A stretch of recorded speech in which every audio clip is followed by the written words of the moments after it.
এই যে জামাতের কর্মীরা তারা করে কি গিয়া বলে যে কবরে যাওয়ার পরেই নাকি প্রথম প্রশ্ন করবে যে আপনি দাঁড়িপাল্লায় ভোট দিয়েছেন কিনা। নারীদেরকে হেনস্থার শিকার একমাত্র জামাতই করতে পারে।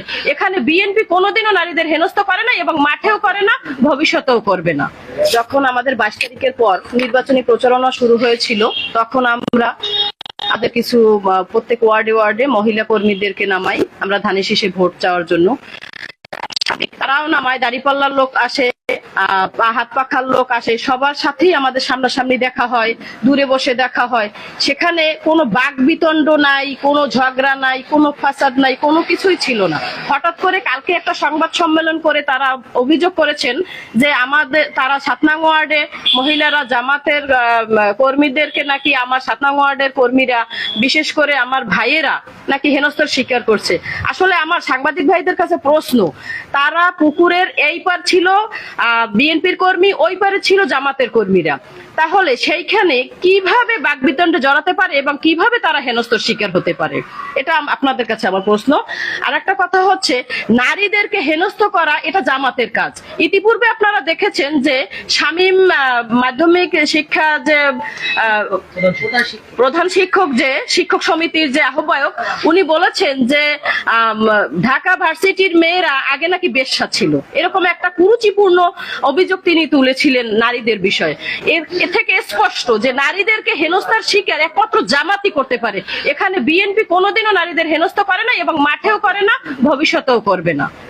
তারা বুঝতে পারছে যে তাদের কোনো ভোট নাই এবং এই নির্বাচনে তাদের হার নির্ধারিত।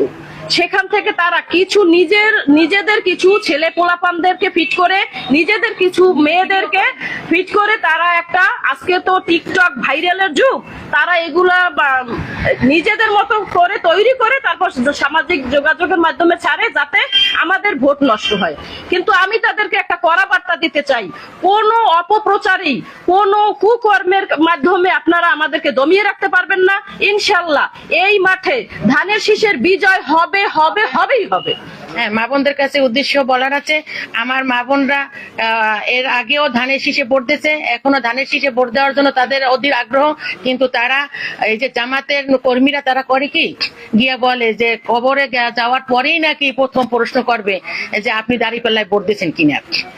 হ্যাঁ, আসলে হাস্যকর কথা আপনারা ভাস দিচ্ছেন, এটা আমাদের কানে সোজা শোনা, আপনারাও দেখছেন।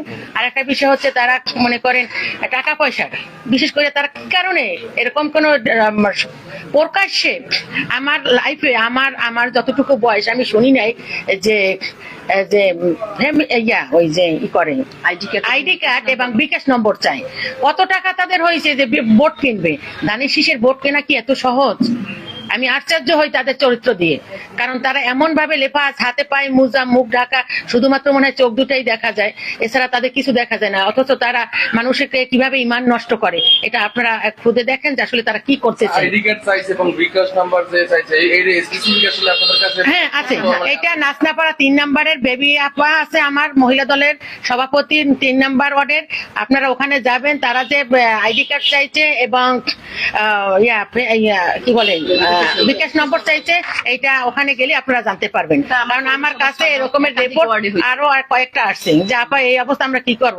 আমি বলছি যে এরপর যদি তারা আসে, আপনারা আইনের আশ্রয় নেবেন, না পাত্রঘাটা প্রেস ক্লাব আছে, ওখানে সাংবাদিক ভাইয়ের আছে, তাদেরকে আপনারা শরণাপন্ন হবেন। ইনশাল্লাহ তাতে আমরা একটা ভালো রেজাল্ট পাবো। আমি এই বিষয়ে একটা কথা বলি, আপনারা বিগত কয়েকদিন আগে দেখেছেন যে আমাদের চরদনি ইউনিয়নের জুয়েল ছাত্র দলের, ও কিন্তু হাতে নাতে ধরেছে যে তারা মোবাইল নাম্বারের লিস্ট এবং ভোটার আইডি কার্ড সংগ্রহ করতেছে। সেখান থেকে প্রুভড হয় যে তারা আসলে কি কাজটা করতেছে।